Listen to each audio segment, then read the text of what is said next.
You all seen Buckaroo Banzai? Many times. Okay, you're all Okay, set. so we're all Blue So we're not gonna Blazer spoil regulars. anything. I'm a Blue Blazer I regular. have the book and I saw his original panel and.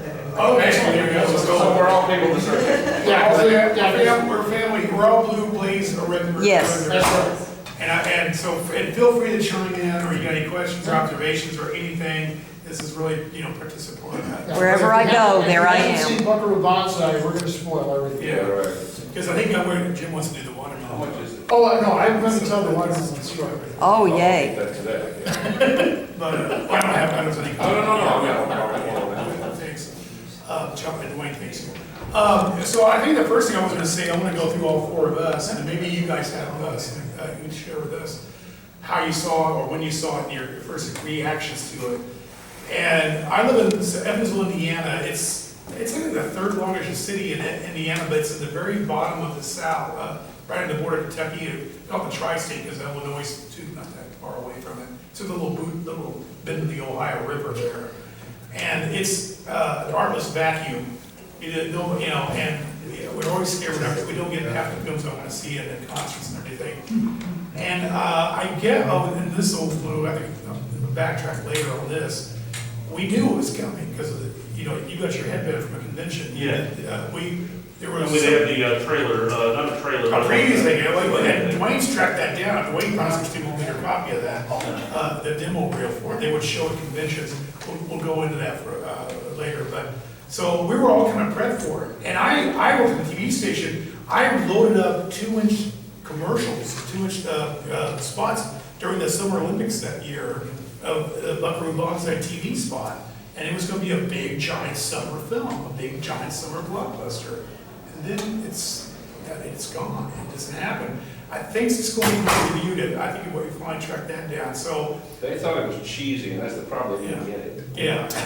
You had to get this movie, as we all know. They had no clue what they were. But so and Jim, my other friend, was he was a reviewer at the competing state TV station. I was not a reviewer at that time on my TV station, and he got the press kit and things like that. So we knew it was out. We knew it was coming. We knew it got dumped. We knew it was going to be problematic. We didn't know where it's going to show up. We didn't think it might not even show up in Evansville. We almost signed up. We pretty much gave up on it. And I don't know how. This thing I wish I could remember. It's playing in Terre Haute, Indiana, which is like 2 hours north of us. I don't know how we found out. But we jumped in the car. We got probably opening night, Friday night, or that weekend. We get up there to go see it, and it did not let us down. Our expectations were pretty high for it because we were all pumped for it. We loved the film instantly, and we got up there early enough. We went to the Kmart across the street just to kill time. We go in there, and because Jim wants to check the action figures and the toys, so we go in there and check it out. And all of a sudden, I go, oh, look at this! It was Buckaroo Banzai Reel Master. Viewmaster reels. There was a little smack of, and the book goes into this, and the other book will too. There was hopefully they wanted Star Wars merchandising and Raiders merchandising. That didn't happen, but a little bit leaked out before it got shut down, and that was one of them, Viewmaster reel of Buckaroo Banzai. So we had these in our hands. We go see the movie, and we had a 2-hour drive home to talk about it. And just go, wow, that was amazing. And then, that was like late in the fall. It was supposed to be a summer film. This is like September, October. And then it did show up in Evansville, but I could tell it was a screen filler before all the Christmas films stocked in. So it was there only 1 week, and that's when Dwayne saw it. And he went twice. I went back again and took I was actually having a date back then. In fact, I started calling her a And it was October. December. It was December. The week okay. It was like December. I caught it in October. Yeah, probably the Terre Haute show was October. So I saw it again, again, and took my date to it, and I said, "You guys see this film? This is great." So I was totally, became a Blue Blazer regular. You could check out. There's a whole thing we can talk about if we get to it, about how you could join.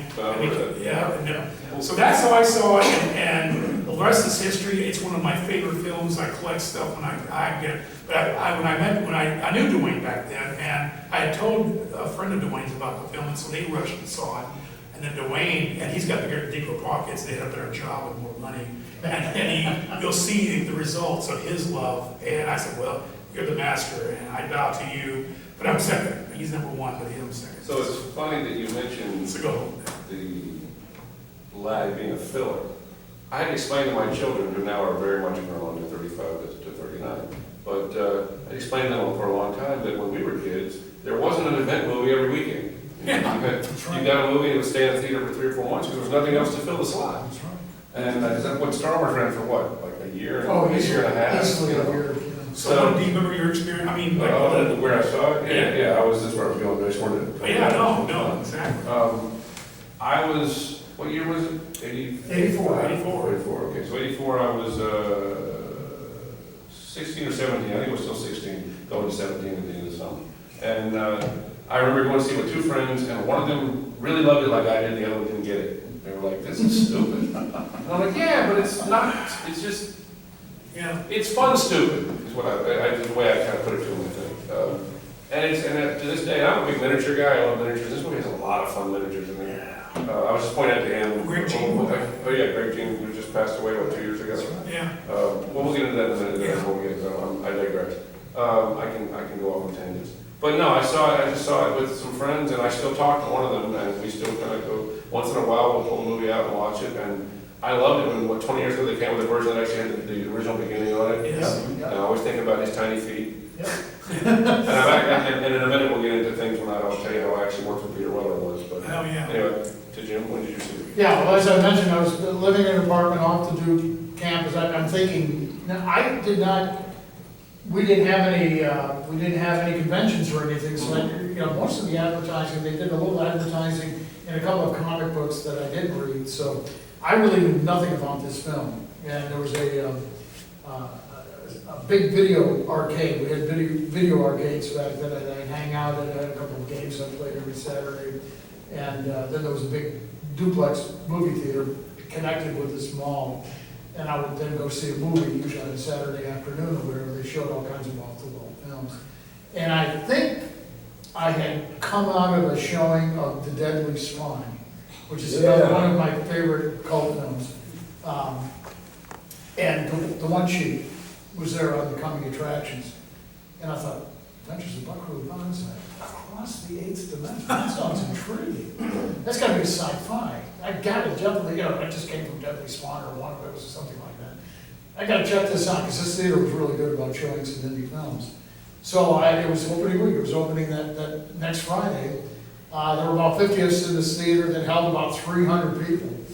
I could tell during the showing that a lot of the folks in there was like, wow, what is this? But the opening card, it got me right there when it said Buckaroo Banzai, neurosurgeon, rock star, then musician, adventurer, inventor, and I'm like, oh, I'm so there. I'm gonna love that, because I love stuff like this.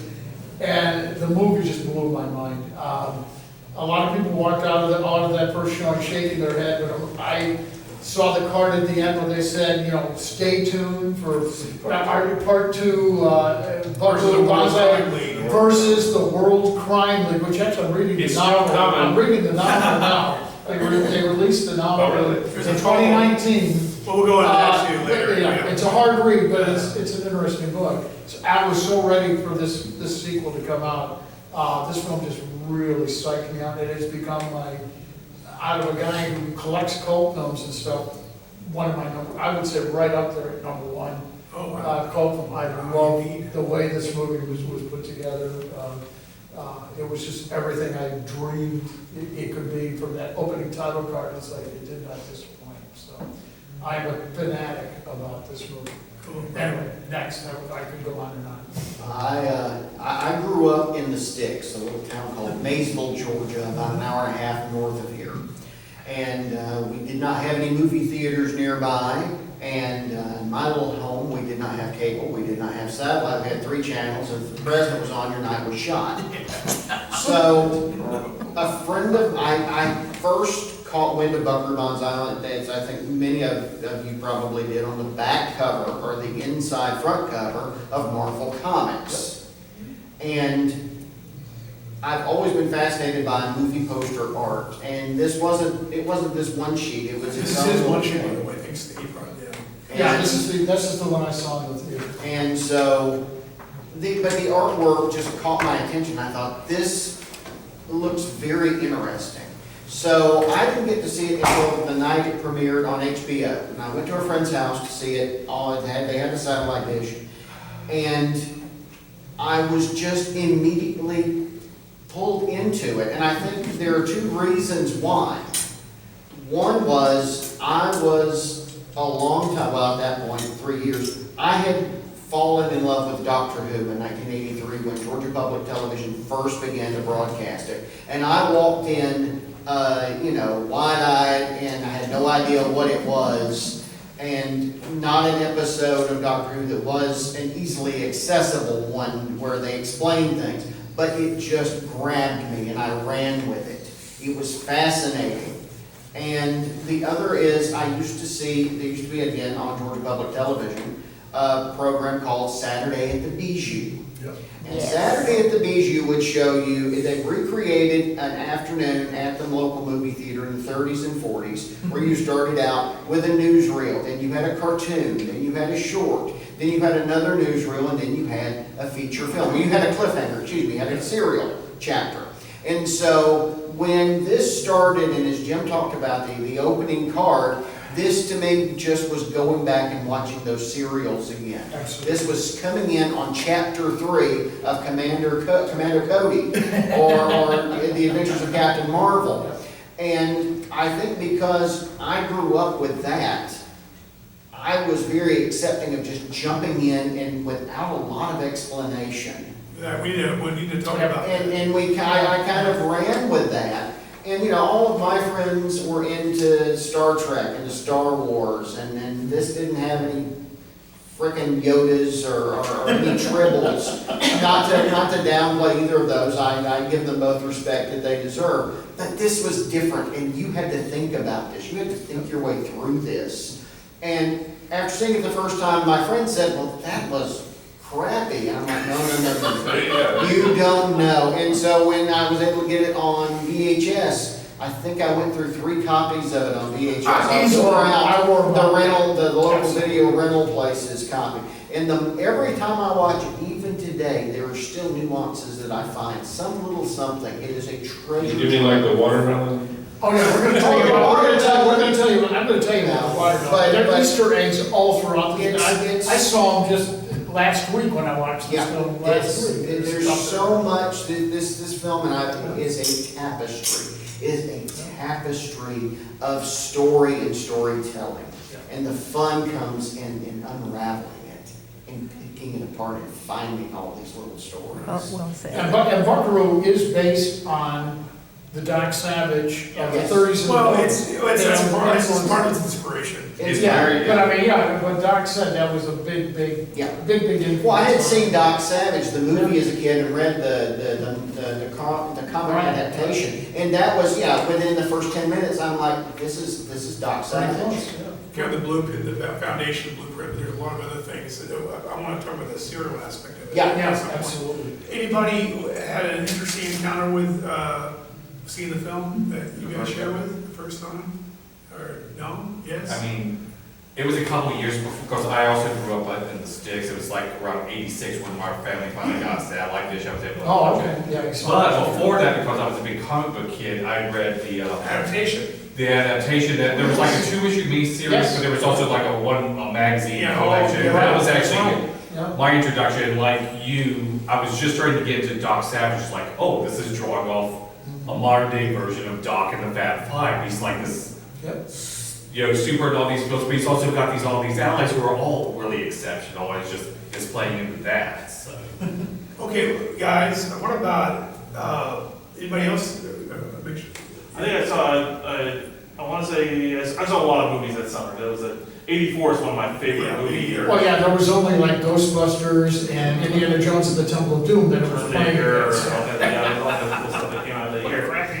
So I probably saw you at the Roswell Mall Theater or at the Perimeter Mall Theater, both of which, well, the Roswell Mall still has a theater, but this was back when it was upstairs, those who know Roswell, but, I definitely remember seeing it. And you instantly like it? Oh, yeah, because they'd given me the headband, I'd seen the preview theater, and I thought it looked cool, so I wanted to see it. Okay, I got you. And I had the comics adaptation, as well. And you remember? Okay, well, I I've been watching science fiction and stuff like that my entire life, so, this came kind of in the middle. And, when I watched it, I was confused because I couldn't tell whether they were trying to do a comedy Yeah. or whether this was like a reveal secret invasion story that I should take seriously. And so I ended up not being terribly happy with the movie, but it got a lot better on the rewatch for me. As your education's route. Yeah. And I'll go to your point about, this is interesting marketing thing they did. They hit convention circuit, Fox, somebody in marketing at Fox came out and they were really invested in marketing this thing. And they thought, let's go to the conventions. So they came up with this clip demo reel as an extended trailer. It's not exactly a trailer. And like I said, the guy who wrote this book finally tracked it down. He's going to put it on, visualize it. And we have a 60 millimeter, we do a 60 millimeter copy of it now. That's what we would have saw it on, with 60 millimeter in the film room. Back in the 80s, that would be like what this convention is. It's very retro, this convention. They have a screening room with a 60 millimeter showings because still, cable, everything was still in its infancy, cable and home video. So it was still able to see these kind of things at a convention with still 16 millimeter. So they showed the preview reel. They had headbands, and there's one point in the movie where Buckaroo was wearing a headband. There's a little Asian aspects to his outfit and stuff. So he had the headband. So we had these headbands. They had some stickers they would pass out. And they had these little, I don't know if the newsletters were passed out there, but we were at one of these conventions, and you were at one of these conventions, and we got this swag, and we I were. still got my headband. Yeah. I don't have anything And else. you did too, I think. You think It's you worth some money now. So we, but yeah, Dwayne found somebody that still had like he got contact with a marketing person and got like a ton of leftovers, so they still had something. Anyways, that was another thing that happened, and the Marvel adaptation came out, and I have a thing about that I could go into, we'll go in maybe later if possible. But I want to ask you guys, and we kind of touched on it already a little bit, but so the thing about this film, I think there were several reasons, like people are going, what the hell is this? And why the reaction. We're dropped into a world that's already in progress. I mean, I don't know, in fact, Origin story. yeah, and I don't think Richter, I don't know if they really wanted that crawl originally. I'm sure that there was a adversary tension going on with the producer, the owner. He wanted another Indiana Jones franchise. He didn't know what he was. That's what he thought he was getting. Yes. Yeah, And he didn't that's know, what he thought he was getting. He didn't know that what Mac Roush and Richard were cooking up here. He hated things like the rid glasses that Buckaroo's wearing. And you can watch it. There's a scene where Buckaroo finally gets them on. They had to sneak it in because he'd come in. And like I said, a lot of that's spelled out in the book, and I don't know. I know more than I forgot. I forgot more now than I know. But there's the one thing. Well, gosh, I'm jumping ahead. I'll say that for later if I remember. So guys, we're dropped into this world in progress. Was that a good thing, a bad thing? What do you think? Did it work? Did they pull it off? Because I think they pulled it off. Well, everybody knows that there is a Planet 10 by way of the 8th dimension. Now, this is common. But we're throwing a lot of information to you, and maybe that first showing, you're not able to pick it all up. But as you said, second, third, fourth showing, you're starting to go, I mean, everything's there, but it's so much, it's so dense. And they're not, But they set you up with the title card. I was 29 years old when I saw it. Well, see, you and I were older. I was getting ready to turn 30 the following month. But a When it teenager came out. like that. And it was like, when I read that title card, it's like, okay, I suspend disbelief automatically. This is not a film that I'm going to worry about the science and all that stuff. I'm just going to have fun with it. Because, it's so tongue in But cheek. the older you and I were kind of But we were old, so I I want to hear what guess that for someone in their teen years, it might have been a little difficult But I to think take. that's half of the battle, is that you can go into any movie like this and say to yourself, I'm gonna buy the world and see where it takes me. Absolutely. Some people can't. My dad watched this movie and went, this is stupid.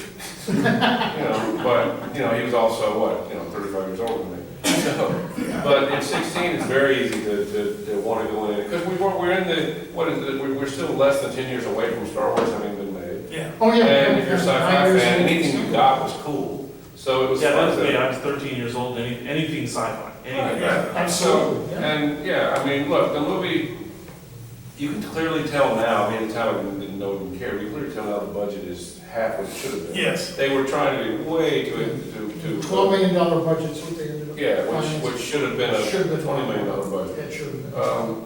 But now, as with a lot of movies, the rough around the edges, things that caused the low budget, or that were caused from the low budget, or were the charm the movie had. They started out with the cinematographer of Blade Runner. Yeah, I was gonna add. That's right. Cronenberg at the He got end. fired a third of the way through Because because he- the studio, He's going too slow. yeah, he's going to, Yeah. he's making pretty And pictures. you can see the scenes, there's some scenes You can tell. like the scene with Pitty Pretty in the The bar. nightclub, yeah. Oh, yeah, that was the one that. I worked on a film that no one saw, that had the DP of Anchorman on it. Oh, yeah. And 4 days into production, they fired him because he was trying to shoot real footage, and they were like, this is a horror movie, we gotta move it. So they wanted the guy who they saw, and we moved it at a lightning pace. There you go. You know, so- Yeah, if you look closely, you can see Yeah, the difference. the differences in the nightclub sequences were about the good guy, everything else was Well, the pretty other much. cinematographer's not, he's not a, he's not, he's. No, he's not terrible, He's not- you can tell that It's not there was a Cronenberg. different Yeah, approach. it's amazing. What did you, when you saw it, how old were you again? I was, I, oh, I was 12. 12, and what did you think of it? Well, you said you were ready, you were primed, Yeah, because I- of the Bijou. But 12, I'm sure was I think- amazing. Yeah. I think that, great age. I think that it was talking to a specific audience, the Yeah. more I think about it. Because you have to be willing to take that leap of faith. You have to be willing to step out there and say, this is something that isn't traditional. This is something that's asking me to invest some time and some thought into. And that's, at least at the time, I don't think that was your average moviegoer, and maybe it's different now. 10 to 12 is the Well, year we're the- to see we're the- anything that was Absolutely, impressionable. absolutely. Well, for me, I wasn't typical though. I had no interest in seeing what was at the local theater. I wanted to watch Marx Brothers films. I wanted to see Buster Keaton. I wanted to see Chaplin. So I don't know that I was the best test audience. Yeah, I'm probably preaching to the choir. Is there anybody out there that's just an average film goer? I don't think none of you guys probably aren't. And saw it, and it was like, I could hear their impression, but I don't think any of you guys are average.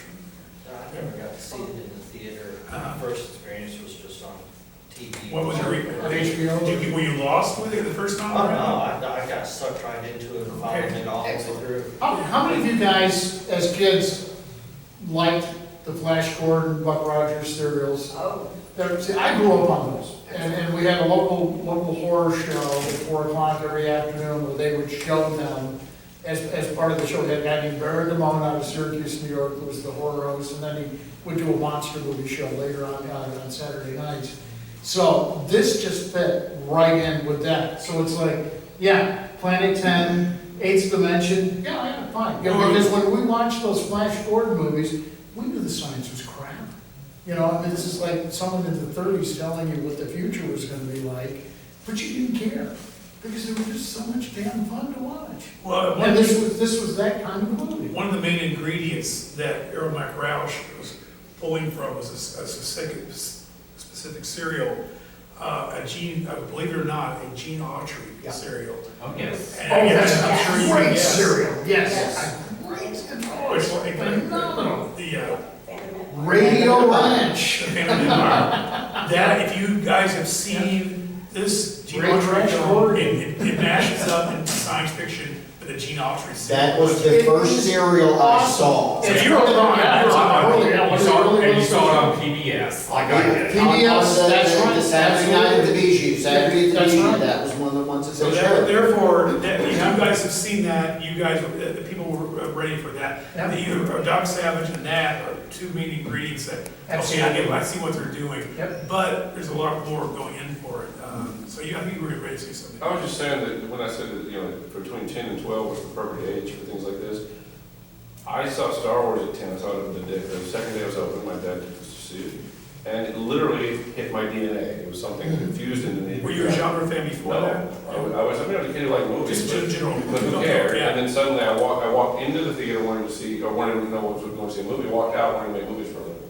And it's never changed. Absolutely. It was And a so game changer. that's the beauty of being that young and seeing it. The other fun thing is, something you brought up, and you saw it on TV, I'm assuming HBO. The beauty of HBO back then was that if a movie didn't do well, suddenly it would not just be on HBO, it would be on HBO all the time. All the time. Yeah, it's cheaper. Yeah, they didn't have. And you just sit there all day, you see it 3 times a day if you wanted to, so. You could see it like And then- 3 or 4 times a week. Which behooves this film, which you really need to, this is a film that you need to see several times. Yeah.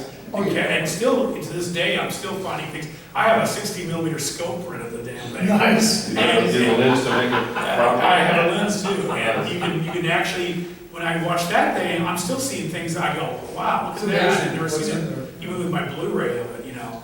So, yeah, it's pretty amazing. So guys, what about some of the, Easter eggs is now such a generic term. Let's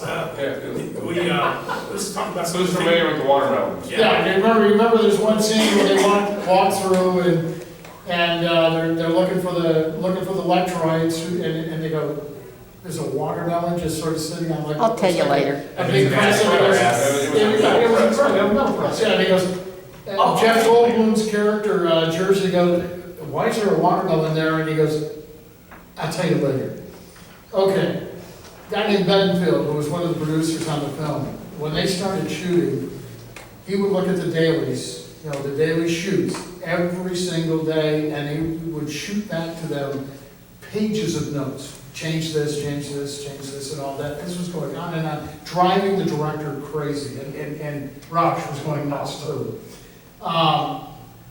They finally sort of got him in a position where it was sort of backing off, and they're like, God, you think they're still watching these dailies? Because we haven't been getting as many notes, and they go, let's put a watermelon in the scene, and that'll tell us. And they didn't get any notes on that the next day. They go, we're clear, now we can do whatever we want, but that's the only reason that's in the movie. And I think there's Only reason and it's in I think Dwayne discovered, because Dwayne's all done the homework on all this stuff. I think it was going to be a cantaloupe at first. There was a bunch of cantaloupe. Yeah, but they thought the watermelon showed up. But it was still That's might be right. a cantaloupe in there He's right. somewhere out, I think. I just, what was it? No, that's another movie. I got another movie. But it fits so well with that, because I remember vividly watching that going, yeah, that makes sense to me. That kind of became a card. That became the difference between a Buckaroo fan and a not Buckaroo fan, when you would say, would bring a watermelon to the person. Yep, that's right. And you knew instantly. They would instantly know what you were talking There's about. I don't know if you call it an Easter egg, but there's an Easter egg story of where John Lithgow got his accent from. Oh, yeah. Oh, yeah. Does everybody know this? Does anybody want to hear it? It's pretty cool. Please tell. Please. So there's a credit in the film for, how's it put? John Lithgow's Dialogue coach, I think was how. And he says, and Peter Weller asked him, I don't remember you having a dialogue coach. Yeah. He goes, no. Remember that Italian guy that worked in the wardrobe department, way down in the bowels of the building in the Warner Brothers? He goes, his accent was crazy. So I went in one day and just put a tape recorder down and said, would you read all my lines to me? He said, I just learned everything that he said exactly as he said it. That's the dialogue in the entire film. And when he sounds like it is, that's exactly what the guy sounded like. I thought he went to Mario Brothers. I never worked on any movies, but he gets a credit at the end. And he throws in a little Mussolini, a little bit of Mussolini. Yeah. Oh, yeah.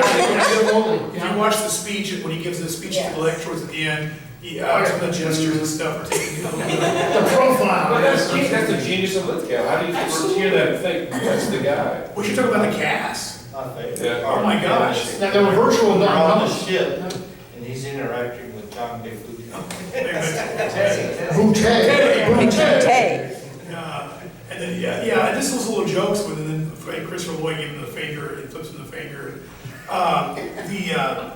The cast, I mean, one time I gave a talk at the library with the film, and I just wrote down all the cast members, and I kind of gauged where they were in their career, and you had some veterans that were on their way down, you had a lot of newbies on their way up, and then you had some basically in their prime, like Peter, with RoboCop and everything going on, and Ellen Barkin's on the verge of breaking up. She was actually the most recognizable when I first saw it. I'd seen I had not seen Peter Weller before, although he'd done some stuff, he did Robo right And after. when we, it was besides Peter Weller, it was Clancy Brown, because he. Clancy Brown, yeah, he did Highlander. a ton of stuff, that's right. There was Christopher Lloyd, all the And then Christopher Lloyd, Who can forget Christopher Lloyd? Yeah, he's- He was just. Yes, John Bouquet, yes. And Dan Hedaya, we get to know on Cheers, Yep. Cheers fan.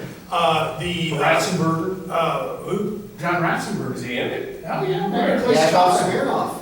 And Smirnoff. Yakov Smirnoff had Yeah. a small role. Yeah, Yeah, Yakov's there. Ratzenberger was, he played like a minor role. I don't think John's in it, but I anyway. don't think he's in it. Yeah, I thought he was in that. But He's in a anyway. lot of stuff. I may be but- confusing him with another movie. The guy who's in Beverly Hills Cop was one of the, Yes, one of yes. John Ashton. Yeah. And then there's also the third, Dan Hedaya, Christopher Lloyd, the third one, that guy with Cuckoo's Nest and he was, I remember seeing him on. Oh, yeah, Richard Schiavelli. Yeah, that's a great character. He's, you don't. Matt Clark, who was in every Yeah, Western. Matt Clark was, I love him, Secretary of Oh, State. he's great. And Perfect Tommy, who, his career never really took off. He had a leading role in a movie, Heavenly Kid. Yeah. Oh, Heavenly Kid, and it took him 2 weeks to I die. think it's in Southern Comfort also. Yes, that's. Oh, that's right. I think he's a couple probably got the. You might, yeah, because he was basically brunette in all of those films. Yeah. It took him like 2 weeks to get the hair So, and he's white like it was. And Probably so, yeah. I always love when Buckaroo would go, well, why do I got it? He goes, because you're perfect. Yeah. I think it's a pretty good point. Jeff Goldblum, how can we say in New Jersey? Yeah. And his, He wasn't a big deal yet. no. No, he had only done a TV appearance with Gina Davis on a short-lived First TV show Girls? called Angie. Who he had met there in America. And yeah, that's. Did he do, had he already done, Earth Girls Are Easy at that point? No, He was in the right stuff though. He was- The year before. He was in the right stuff. But he That's had right, you have the body done, snatchers. he had done with Gina Davis also, Transylvania I was about to That's say, true. yeah. So you had But this, no, wait a minute, if you look closer, there is still one Is that right? guy, and if you're a music fan, oh, during the nightclub scene, if you look very closely, you will see Billy Vera. well, you see in the whole film, he's actually later. Yeah, He's a- he is, you know, yes, he he does has a his compound, compound, and he's the one right who good character. and then the guy who played the good Lectroid that's with him, John Parker. no, No, I mean, that's the character's name. right. I can't think of the guy's He played name. a superhero movie, a TV series, like much later. Rastafarian guy? Yeah, he's I can't think of his name. I should know this, like I should have in the back of my hand, but Of all the movies that are not revered until later, this is a movie that, and I'm probably gonna get shot in the face for saying this, could use if it was done right, could use a remake to make No. the quality up to what the story is. especially the climax, No. the whole climax, because they're using lawn chairs, they're losing anything. Well, it's weird. You see this scene of the Electroids in their thing with the giant chairs, and it's awesome. It's like somebody spent money on this, but they didn't spend money on this other thing over here that that could have been like those things that the Blue Blazer Raiders were wearing, the little Yeah. We came so close to that happening. Well, speaking of When viewfinder, Kevin Smith a few years ago was going to launch a TV show. well, there's been attempts, but. Yeah, but it just, I don't know whatever happened. Well, you got it went into Whatever. legality hell because the producer, this one guy, that's the most invested, and I should know his name, but like I said, you can read on this out easily. He was so mad, he was so pissed off that he said, he buried it basically, he just kind of said, nobody can touch this. Because I think Dark Horse wanted Jeff Darrow to do it. Oh, Dark Horse wanted. And here's the problem, from that guy's perspective, he should realize that any money is good money. 0 from 0 is 0. If you don't make anything, you don't make any money, so give him a shot. So they were trying to do remakes. Story, the one that was alluded to. Yeah. Someone actually did a novel of it. Well, yeah, the novels, and by the way, if you are a true Buckaroo Banzai fan, you need to have the novelization, because it's written by Earl MacRausch, and it has much more information in it, and it has about the arch enemy, Hanoi Zan, who, the deleted scenes, anything ever interesting him was cut out because they didn't do the prologue, and the crime league, they exercised, there was a whole thing about Penny Pretty. And Yeah, the whole storyline was wife, cut, and, right? yeah, they took that out a little bit, but there's little remnants left in there, but not a lot. I mean, the thing, you examine this film very closely. And the flashbacks with his mother, with Buckaroo's It was mother the whole played by prologue. Jamie Lee Curtis. If you bought the comic book adaptation, Yes. you got the, all of a sudden, there's the whole sequence right there. Yeah. When they finally put it out on DVD, you can, they put that whole thing intact. Jamie Lee Curtis plays his mother, and you can watch it with it in front of the movie, and it goes right into the movie. Back to the title credits, the segue into the title credits is slightly different. The weird thing about the Blu-ray is the Shout Factory Blu-ray, they didn't do that. It's an extra feature on their disc, and you can't watch it with the prologue. I have the one from 20 years ago. Yeah, that, I've and, got both of them, so I can pick and choose. yes, exactly. I got it. Archie Special. Yeah, I got it. Well, my wife thinks so. Well, can we backtrack for a Sure, second? go. Because I wanted to talk about my favorite Easter egg. Okay. And my favorite Easter egg is kind of a big one. As only being a monster kid, being a car guy, the fact that they built the jet car out of a Ford pickup. A Ford 350 And pickup, I as a model. saw that, and I was like, that would not be my first choice.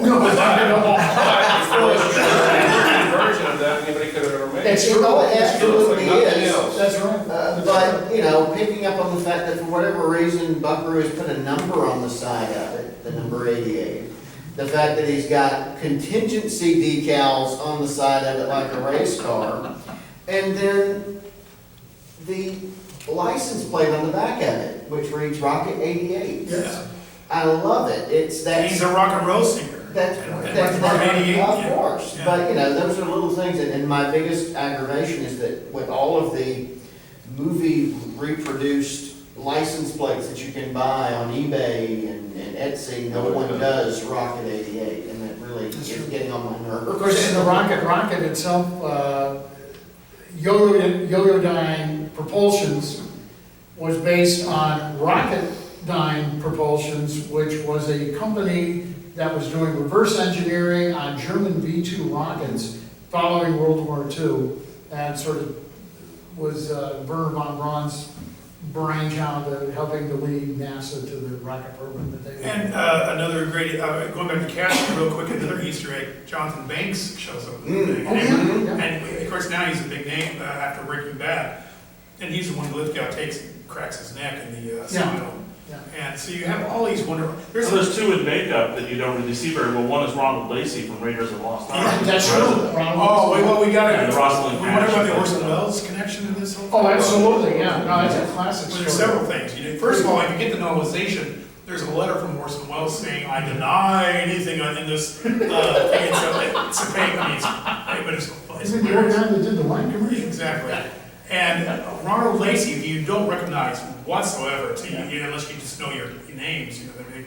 He's the president of the United States. Right. And it's like, what does he look, that's Orson Welles. He looks like Orson Welles and with one of those. Yeah, he's got the back pride, he's got like one of those teeterboard things. And then, when did the Electroids invade through the dimension hole and get on Earth? Well, guess what? It was the same date that Orson did his War of the Worlds broadcast. That's the same 1930. Did they drug him or something? Grover's Did they Mill. take it back? I think that was, they got him, and they mind tricked him and made him go on the radio. Yeah.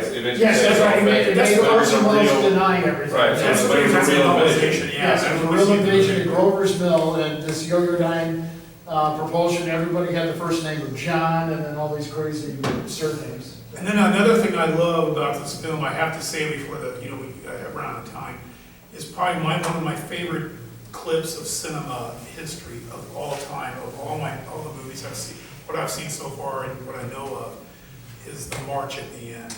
Oh, that's great, that's my favorite part The of the whole movie. score for the movie is not great, but that tune is so perfect for that bit at the end. But apparently they were marching to Uptown Girl. Uptown Girls, yeah, because they didn't have Uptown Girl. the music wasn't ready, but he said, no, that's the perfect beat. But guess what? That was recommended by the guy who ended up hating the film. He said, we need something else here, and he recommended that, so they gathered everybody up. That's why there's a costume too. If you watch closely, I think either, who's the African-American actor, but him or his son, Oh, yeah, one of and the Blue Blazers, yeah.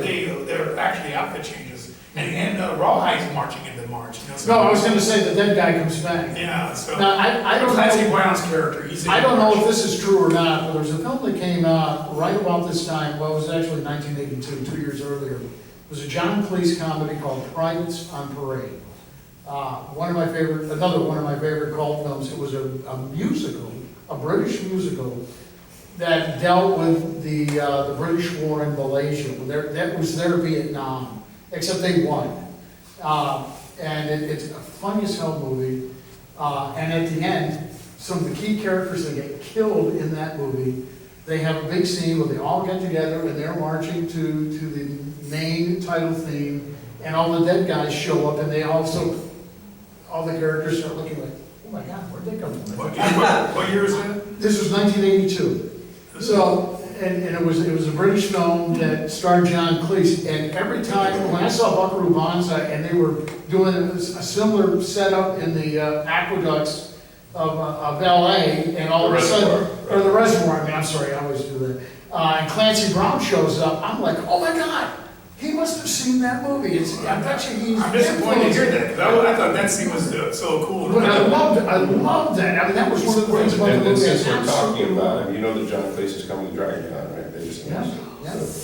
So So, win for us. we'll have to ask you, somebody will have to ask him, he thinks of that sequence. I don't know, like I said, I'm not saying that was the case, but I always suspected it, Yeah, if that you- it might have been an But, influence. are you gonna say on that. If you've seen the Wes Yeah, Anderson okay, film, I was going there. That's where I was Alive going. Aquatic, there is a tip of the hat to that in their closing sequence. And you think about Wes Anderson, and you think about his films, and you think about it when long enough, you go, oh, he's taken some of the aesthetics of Buckaroo Banzai into Oh, his, absolutely. his, Oh, absolutely. how he creates universes and his little world of Wes Anderson films. So, It's a, Yeah, how many films up until 1984 dealt with multiverses? I mean, these guys dealt with stuff that. I want to bring up something I brought to you real quick. My favorite bad cut in any movie oh yeah. is in this film. If you watch at the end when they're trying to take the big ship in the warehouse through the, to go to the other end, and they go through the wall.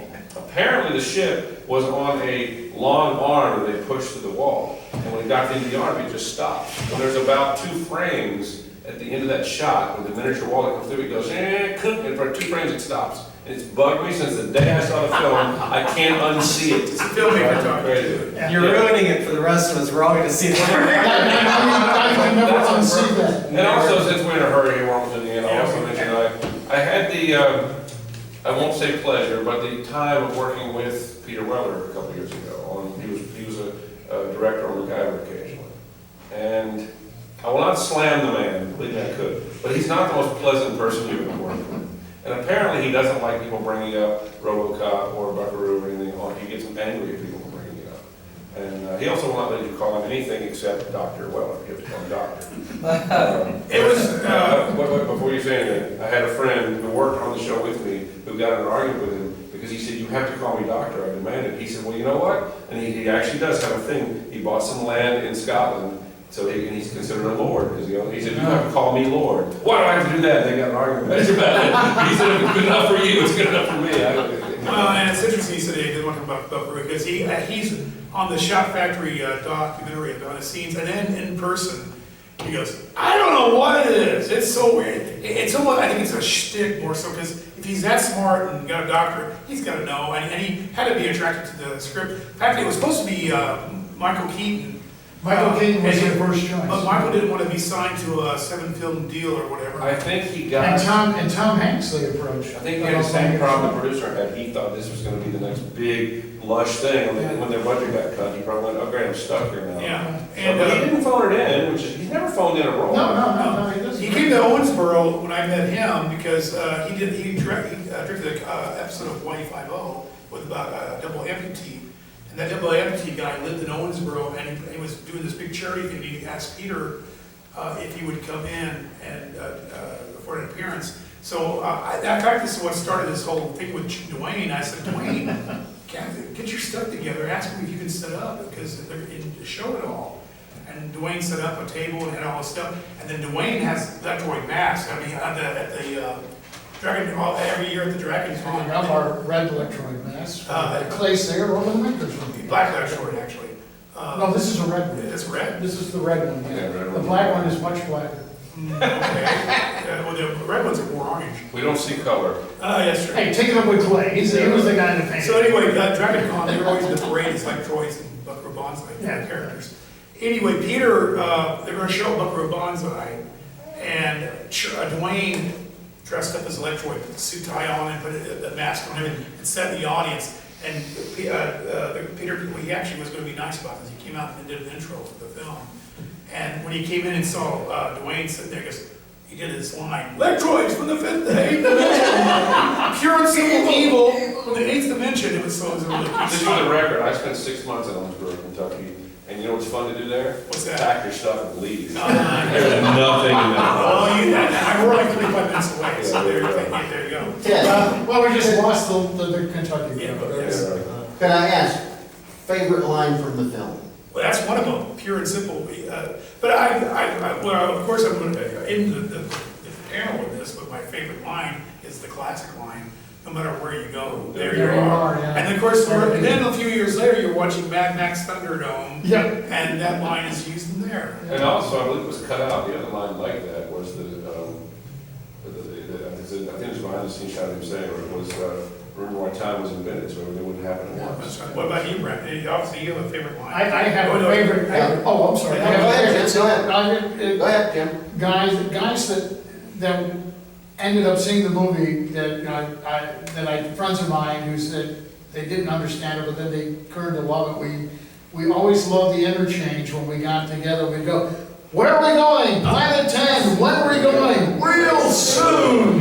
Which wrote that whole interchange. Which makes me think with the Beatles had a similar thing. That they did? Where are we going? To the top. Where's the top? And I have to think, they're pulling from everything. Absolutely. And I guess Decker was good at writing that. yeah, and I guess that's a good time to plug my book. I'm working with Dwayne, where we're going to try to amass all that stuff. It's a kind of running commentary with the script Nice. in this book, and so hopefully down the road you'll be able to. The funny part about Fred Decker's movies is all of them are movies that didn't do well in the initial phase, and then they became cult classics. And as a filmmaker, I'd rather have that happen. We certainly want successes, but that's bigger success. Yeah, a friend of mine, we also do this little game, and I'm sure all you guys have similar things. We want to put a shared universe together with Buckaroo Banzai, like Big Trouble could be in that universe. Because he has that same, because W.D. Richter wrote it. And then you could maybe, a little bit in the future, Blade Runner happens, over here is Streets of Fire, and over here, at Warriors, the Warriors especially, where, you can almost kind of make this little interesting We're universe. talking about the Buckaroo verse? Yeah. Well, and the thing is, the world of cinema we're in with the MCU and the continuity is so tight, and people understanding. I mean, I can't believe there's general audiences being exposed to parallel planets and alternate universes. So now I'm thinking maybe they can watch Buckaroo and not be lost. I've said in Deadpool, thinking to myself, the average Joe isn't going to get any of this at the beginning with the TVA. Yeah. But then apparently I was wrong because it's made $1 zillion. So, yeah. So anyway, it's hopefully, Buckaroo is going to be around here for a long time. Well, hopefully we'll see. I agree with you. It would be nice if in the right hands and the right people, a remake of this would be really nice. And because they're not going to be able to assemble the original cast. Yeah, I think if they did remake it, they would end up with a successful franchise. We would see. continue on. And we mentioned, you mentioned Billy Vera, he was, because they had rock and roll music, and some of his band members were in Buckaroo's band. And Billy Vera had a huge hit with, What Would You Say? Yeah, Billy Burr, the Beaters, a lot of the Beaters are the band members really are playing behind them. Could I share my favorite line? They can share it, Yes. Hopefully no one is offended by this. It is a direct quote, but it has to be. It's not my goddamn planet, monkey boy! Monkey boy! Which I think I've used several times in Atlanta traffic recently. Yeah, the other one similar to that I like in that book, it's one of my favorites, is Monkey Boys on the compound. Monkey Boys on the compound. And I got the T-shirt. Unionized Industries on the front, and on the back, is something about Monkey Boy. Monkey Boy. And then just even like, there's so much we could unravel here. We're down to one at a time. And if Anthony allows us, when the books are done, we'll be back again and talk more about it. And I love how just at the end, you know, you have the, oh, she's alive, she's alive, and the little shock, and then he kisses her, and it's like everything's happy, and then the little Detroit that fades in goes, so what? That was used for it, really another scene, but they able to put that in there, and it's like, it just undercut that whole. And another note is, does it not have the best, like, somebody said, hey, let's not do, you know, spaceships like normal, let's do something that no one's seen before, nobody's ever really done it after. It's great. And it looks great, it's wonderful. And Manic like tubes, pieces water, of wood or something. foot pedals. But the designs of the ship. Yeah. Oh, yeah, it's incredible. The crustacean aspect of it, and flying around in blue skies and clouds, you know, instead of stars. Right, That's right. Just everything about this is just wonderful, and I encourage you guys to see it more than once.